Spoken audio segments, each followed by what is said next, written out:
Night routine দুপুর 12টা থেকে রাত 10টা পর্যন্ত সব কাজ তাড়াতাড়ি অথচ গুছিয়ে যেভাবে করি। রাধে রাধে বন্ধুরা, তোমরা সবাই কেমন আছো? আশা করছি তোমরা সবাই ভীষণ ভালো আছো। আমরাও কিন্তু বেশ ভালো আছি। আজ হলো বৃহস্পতিবার। তোমাদের সবাইকে সাথে নিয়ে আজকের ব্লগটা শুরু করলাম। সাথে থেকেও আশা করছি আজকের ব্লগটাও তোমাদের বেশ ভালো লাগবে। তো বন্ধুরা দেখো, যেহেতু আজকের ব্লগটা দুপুর থেকে স্টার্ট করেছি, তো সেই জন্য দুপুরের খাওয়া দাওয়া দিয়েই শুরু করলাম। তো আজকে দুপুরবেলায় খাওয়া দাওয়া সেরে নিয়ে দেখো, আমি এদিকে শীতের যত ব্ল্যাঙ্কেট এবং লেপ সেগুলো সব যেখানে যেমন ছিল সেখানে রেখে দিচ্ছি আর কি। তো ব্ল্যাঙ্কেটগুলোই প্রথমে ভাঁজ করে নিলাম। তারপর দেখো ব্ল্যাঙ্কেটটা না, এই যে দেখো কি সুন্দর 4 চৌকো মতো চেন দেওয়া বক্সটা আছে কাপড়ের, তো এর মধ্যে ভরে দেব। তো এর মধ্যে না এই জিনিসটা বেশ ভালো থাকে, ধুলোও হয় না। আর কি বলো তো, এটা না মানে এই বছরে প্রথম একবারই বার করা হয় শীতেতে আর কি। তো এটাই যে আমাদের যে নাম বাড়িতে যে অনুষ্ঠানটা হলো, তো ওখানেই নিয়ে যাওয়া হয় এই ব্ল্যাঙ্কেটটা। এটা ব্যবহার হয় না বাড়িতে, কেননা একটা তো ঠাকুরের ওখানে নিয়ে যাওয়ার জন্য রাখতেই হয়। আর এই ব্ল্যাঙ্কেটটা ব্যবহার মানে কি বলো তো, এই যে ব্ল্যাঙ্কেটগুলো কিন্তু দেখতে অসাধারণ, জানো তো। এই যে ছাপাগুলো দেখো, দেখতে কত সুন্দর লাগছে। আর এগুলো এত সফট, কি বলবো তোমাদের।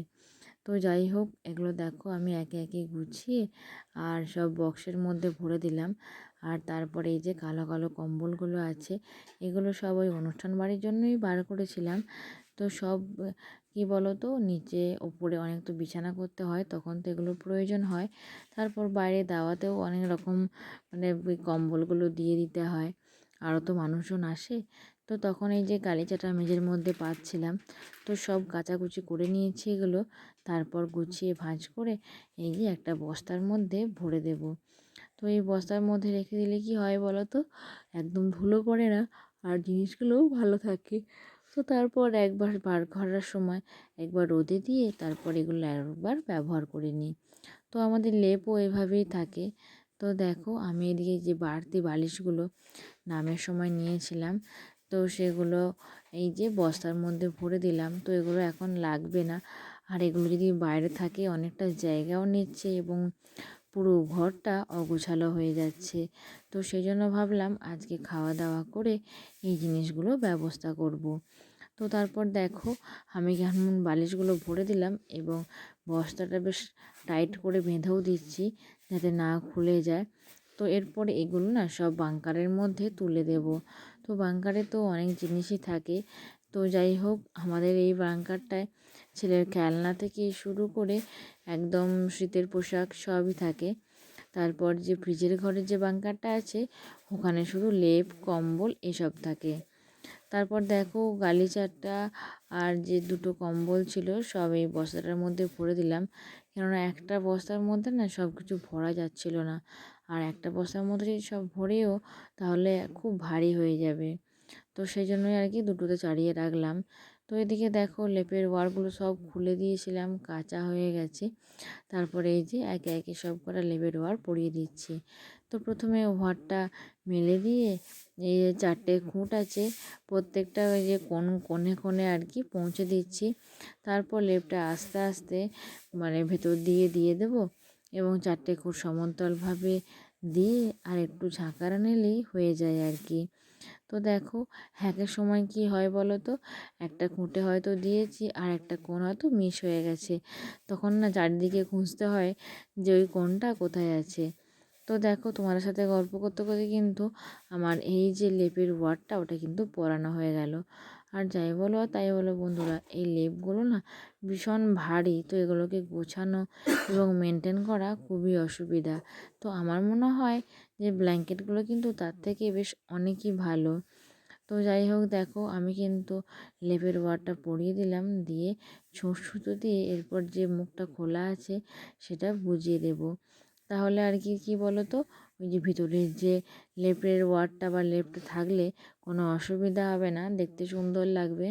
তো তারপর ওই লেপটা ওয়ারটা পরিয়ে নিলাম। তারপর এবার তারপরে লেপের ওয়ার পরানোর পালা। তো তো প্রথমেই লেপের ওয়ারটা সোজা করে নিলাম, সোজা করে নিয়ে তারপরে এরপর পরাবো। তো আমাদের রুমের যে লেপের ওয়ারটা দেখো বেশি কিন্তু নোংরা হয়নি, যদি এগুলো বছরে একবারই কাচা হয়, কেচে আবার বক্সের মধ্যে ভরে রাখা হয়। তো দেখো একে একে আমি কিন্তু লেপের ওয়ারটা এই ওয়ারটাও আর কি পরিয়ে দেবো। তো এখনও দুটো লেপের ওয়ার পরাতে আছে, তারপর সব একে একে ভরা হবে। তো যাই হোক, বিছানাগুলো সব ব্যবস্থা করে নিয়ে এই যে এত জামা কাপড় নিয়ে এখন গোছাতে বসে পড়েছি। তো মেয়ে কালকে রাতে একটা বিয়ে বাড়ি ছিল, তো সেখানেই গিয়েছিল। তো সেখানে গিয়ে জামাটা আজকে রোদে দিয়ে দিয়েছি। তারপরে এই যে দেখো ভাঁজ করে নিচ্ছি। তো যে জামা কাপড়গুলো মামার বাড়ি যাবো, তো সেখানে নিয়ে যাব। তো সেই জন্য আর কি সেগুলো একপাশে করে নিচ্ছি, সেগুলো একদম ব্যাগের মধ্যে পুরে দেব। তো এদিকে তো ঠান্ডা অনেকটাই কমে এসেছে, আর ছেলে এখন মোটা সোয়েটার একদমই পরতে চায় না। তো তবুও জোর করে সকালের দিকটা পরানোর চেষ্টা করি। তো যাই হোক, এই যে দেখো এই যে সুন্দর সুন্দর গেঞ্জিগুলো, এত সুন্দর দেখতে না গেঞ্জি সেটগুলো। তো এই গেঞ্জিগুলো সব আমার ছেলের অন্নপ্রাশনের সময় না এই গেঞ্জিগুলো গিফটে পাওয়া। তো এবছরই আর কি বার করলাম এগুলো। তো যাই হোক, জামা প্যান্টের সেট এবং দেখতেও অসাধারণ জানো তো। তো আমার না এই জামা প্যান্টের সেটগুলো খুব পছন্দ। তো যাই হোক, একে একে সব জামা কাপড়গুলো গুছিয়ে নিই। তো কি বলো তো বন্ধুরা, ছেলে এখন ওই হিসু কম করলেও প্যান্টটা তো অনেক কমই হয়, কিন্তু তাও না নোংরা হয়ে যায় বলে আমি না কাচতে দিয়ে দিই। তো এদিকে কি বলো তো, এখন কদিন এত সারাদিন পরিশ্রম হচ্ছে, যখন আমি ভয়েস দিই মানে ছেলেকে ঘুম পাড়ানোর পর যখন ভয়েস দিই, তখন না পুরো আমি মনে হয় বোধহয় এক্ষুনি ঘুমিয়ে যাব এমন অবস্থা হয়। তো দুপুরবেলাতেও ছেলেকে ঘুম পাড়িয়ে দিয়ে সংসারে অনেক কাজকর্মই করতে হয়, কেননা না হলে না এই যে কাজ অনুষ্ঠান বাড়ির পর যে অগোছালো ভাব, এটা একদম ঠিক করা যাবে না। তো এদিকে দেখো ওগুলো সব গুছিয়ে নিয়ে আমি এখন রান্নাঘরে চলে এসেছি। তো রান্নাঘরে ছাতুর যে প্যাকেটটা ছিল, তো সেটা কেটে আর কৌটোর মধ্যে পুরে দিলাম। তো সবটা মনে হচ্ছে এর মধ্যে ভরা যাবে না, কেননা কিছুটা বাকি থাকবে। তো যাই হোক, এখন দেখো আমি কৌটোটা কিন্তু বেশ ঝাঁকারে ঝাঁকারে ছাতুটা এক কৌটো কুড়িয়ে নিলাম।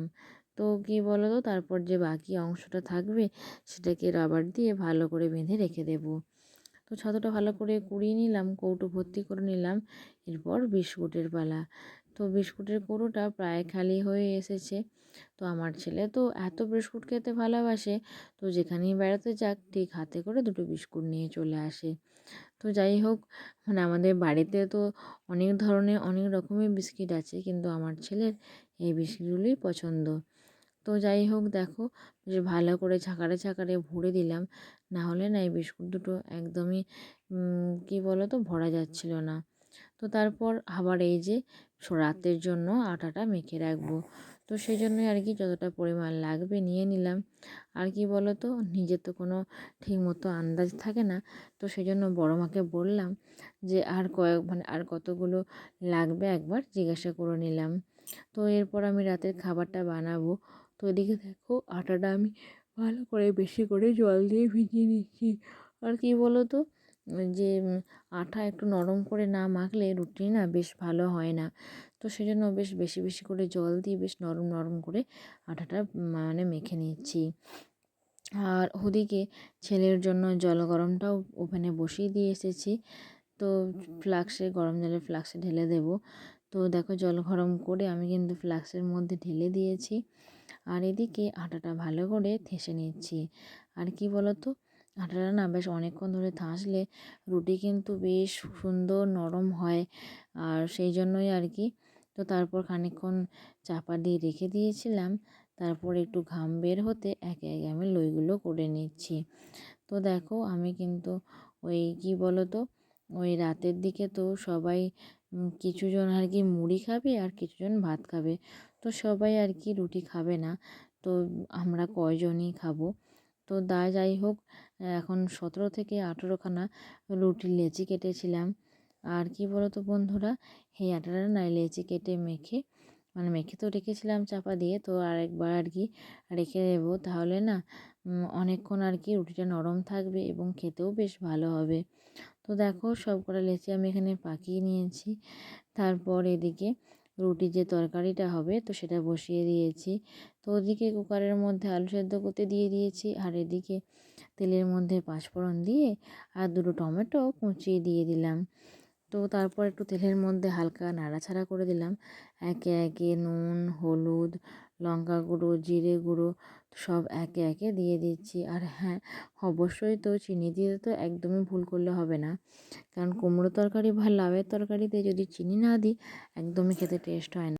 আজকে রাতের মেনু হচ্ছে রুটি আর কুমড়োর তরকারি। তো রাতের দিকে ঠান্ডায় এখন প্রত্যেকদিনই রুটি বানানো হচ্ছে, তো ভাত তো কেউ খেতেই চায় না। তো সেই জন্য আর কি রোজ রুটি বানানো হচ্ছে, আর রুটির সঙ্গে সঙ্গে যে কোনো না যে কোনো একটা তরকা রেডি করা হচ্ছে। তো যাই হোক, আজকে তো এটাই হবে। তো দেখো, আমি কুমড়োর মধ্যে কিন্তু মটরশুঁটিও দিয়ে দিয়েছি।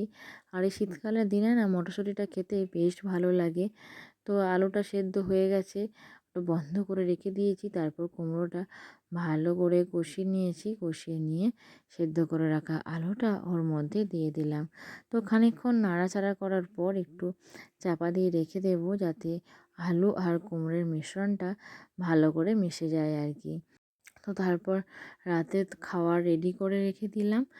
তাহলে কি বলো তো, এরপর আর কি রাতের খাওয়াটা সেরে নিয়ে আমি কিন্তু এখন ব্রাশ করে নিচ্ছি। আর রাত্রেবেলায় কিন্তু প্রত্যেক দিন খাওয়ার পর আমি ব্রাশ করি। তো না ব্রাশ করলে আমার যেন ঘুমই আসে না। তো এটা আমার একটা অভ্যাস বলতে পারো। তো রাতে কিন্তু কয়েকটা ভালো অভ্যাস আমাদের সবারই রাখা উচিত। তো তারপর কি করি বলো তো বন্ধুরা, রাত্রেবেলায় ব্রাশটা করে নিয়ে মুখ ধোয়ার পর বেসিনটা একটু ভালো করে মেজে ঘষে দিই। তাহলে না সকালবেলায় বেসিনটা ঝাঁ চকচকে থাকবে। বন্ধুরা, তোমাদের সবাইকে জানাই শুভরাত্রি। আর হ্যাঁ, অবশ্যই রাতে শোয়ার আগে রাধা মাধবের স্মরণ এবং দর্শন করেই শোয়া উচিত। তো আজকের মতো রাধে রাধে।